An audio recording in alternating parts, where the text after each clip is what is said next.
Hey everyone, Andrew Chumman here with ADSR Sounds. In this video I will be kicking off a little mini-series focused on how to create your own performance kits. Now if you're not familiar with what I mean by performance kits, basically it's a little concept that I've been working with that allows you to play a full track on the 16 pads. So it's great for some finger drumming things and some live routine options. So in this first video here, we're going to be taking a couple of sounds, a couple of sort of foundational sounds, if you want to call it that, and we'll be making the main chords that will sort of form the structure of the rest of this kit. So depending on what vibe that you want to create with your kit, you can choose a corresponding sound. So say if you wanted to create an acoustic kit, you could use maybe a sampled piano or an acoustic guitar or something like that. On the other hand, if you wanted to do a really synthy electronic kit, you could choose some synth pads or some synth leads or whatever really sounds good to you. And I've chose to go down that electronic sort of synthy route. So here I have two patches from Massive. They are both sort of synth pads.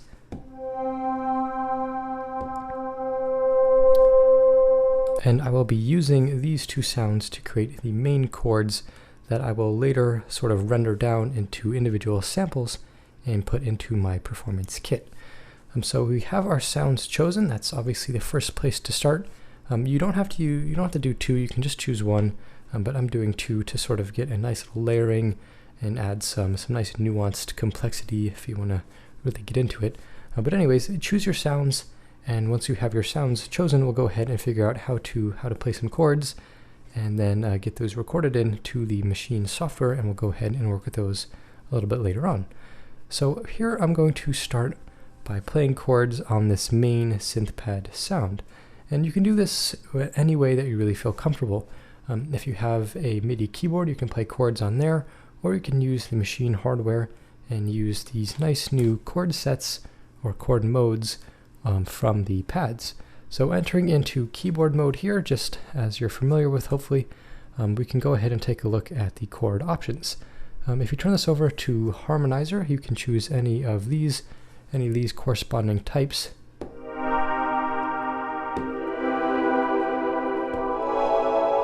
Or if you want to get some more options, you can choose a scale and do some chords there. Alternatively, if you turn this over to chord set, we have really nice chords that we can use here and use these just to get our chords at a press of one pad. So you can go ahead and scroll through any of these chord sets. I find there's a lot of good inspiration within these. And hopefully after a little bit of playing around you can find something that you like. So I went through all of these and I decided on this chord set major number 8, and I'm using these chords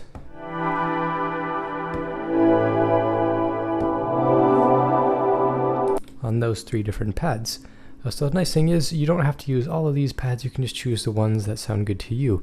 And you want to sort of be thinking of these chords in a larger overall context. You want to make sure that they sound good together, sort of they could form the basis of a full track. So keep that in mind when you're choosing these chords, but all you have to do is settle on a few ones that sound good together. And then once you have these picked out, like I said, you can just be playing them on the chord menu, or you can be playing them from the keys or from the pads, anything that you see fit, anything that's easy for you. But we want to make sure that we're ready to record these 3 different chords. And what we're going to be doing here is actually creating a pattern for each of the chords. So let's go ahead and do that. I'll tell you what we're actually going to do with this pattern in a bit. So I'm going to create a new pattern here and make it pretty long. And what we're doing here is allowing the chord to play at the beginning and then fade out as the pattern comes to an end. We want to make sure that the pattern is long enough that the chord is totally finished playing before it comes back around and loops. So I'm just going to make it like 16 bars long, as long as you really need. But we're going to go ahead and record our first chord at the beginning of this pattern. So let's go ahead and do that now.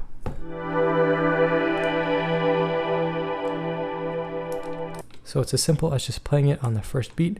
Go ahead and quantize that to make sure it's right at the beginning. Let's do another pattern, make this pretty long, and record our next one. Let's go ahead and do the second one.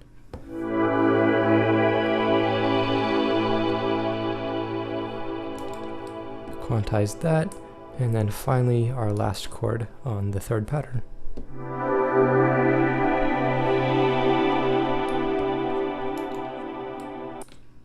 So just like that, we have 3 different patterns, and each pattern is holding our chord.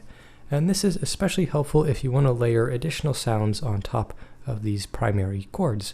This is going to allow us to just add to the patterns by recording in the sequencer, and then we'll be able to play it back at a moment's notice and render it down to individual samples.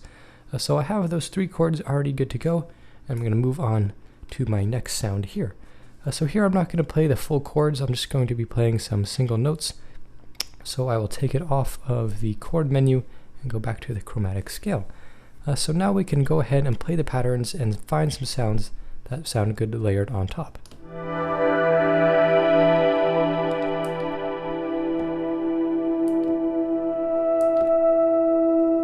I think that note sounds pretty good for this first one, so I'll go ahead and add that.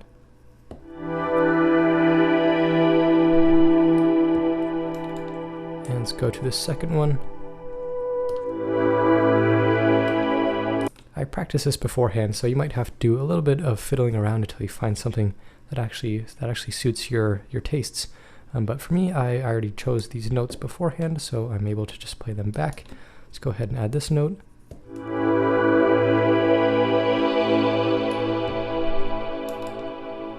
And then finally, we'll add this high note to the third pattern. Go ahead and record that.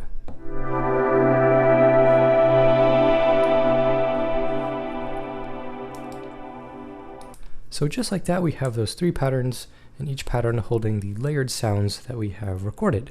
Now, before we take these patterns and render them down to individual samples, we'll go ahead and add some effects if we need to do that. Depending on what sound you're trying to achieve, you might not have to add some effects, but for me, I'm going to go to the group menu up here, and I'm going to go to Shift, Browse to get to the Quick Effect menu here. I want to add a little bit of reverb. I'll load that up. I'll just turn the mix down. Just make it a little bit bigger sounding here. I also want to add a limiter. It's maybe not necessary, but I just really want to make sure this isn't going to be clipping. I'll load that up, leave the ceiling up there, bring the threshold down a little bit. That's not doing a whole bunch, but it's just making sure our levels are where they need to be. So those group level effects are really helpful because when we render these down to our individual samples, we're not going to have any effects loaded on the kit. So it's going to be very, very friendly on your processor. We're not going to have any effects if we don't need them. But add anything that you need on the sounds or the groups, and it's also a good time to do any mixing if you need. So if we go to the mixer, shift and sampling, let's go to the sound and pan, we can separate these a little bit to the left and the right.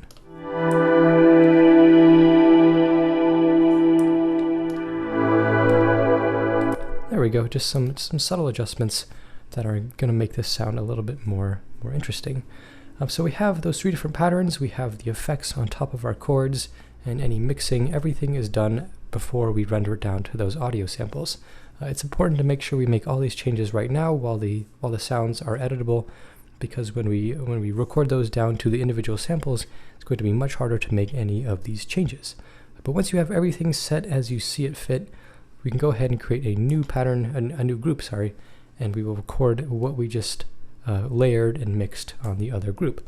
So we're going to use the internal sampling feature here. Go Shift. Why am I pressing Shift all the time? Hit the sampling button up here. Go to the Record tab. We will make sure we're on Internal and choose whatever group that you worked with. I was working with Group B. It's right here. Set the mode to sync and the length pretty long. So what we'll do here is just start the recording, and that'll be waiting for the sequencer, and we will press Restart.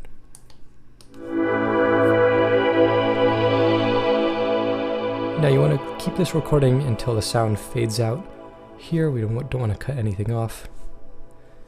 Alright, so if you hit play, it'll automatically stop recording. Let's go to a new pad, go back to the original group, choose the next pattern, and do the same process. Start is waiting.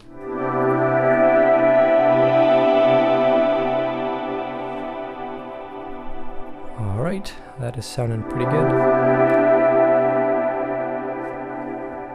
Alright, so you can hear that it played again, but we'll go ahead and edit that out in just a second.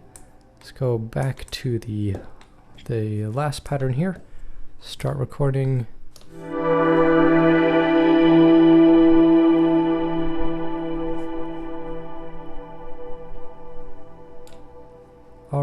There we go. And you can go ahead and now work with any of these samples. So you might need to bring in the start range a little bit.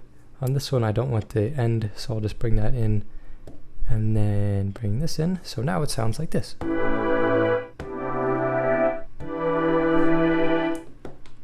can bring them over in order.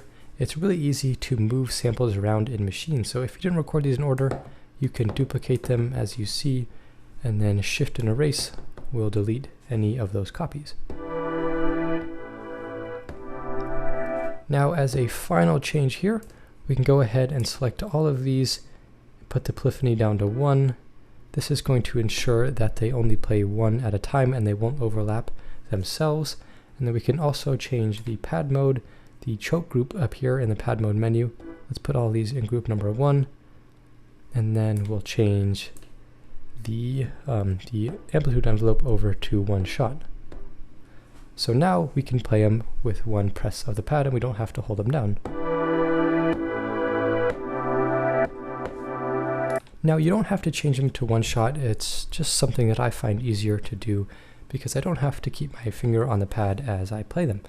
But whatever your preference is, you can go ahead and set the pads to those correct settings. But the main thing here is that we have 3 pads with those main chords, and this has now formed the foundation of the rest of the kit. So in the next video, we'll go ahead and add some nice melodic elements, some bass, and then from there we can go ahead and add drums, and then finalize the layout and the setup of the group. So thanks for watching this first part. I hope you have found it helpful, and I hope you are excited for the next parts to come. And make sure you stay tuned on the ADSR channel for the rest of the series. Thank you for watching.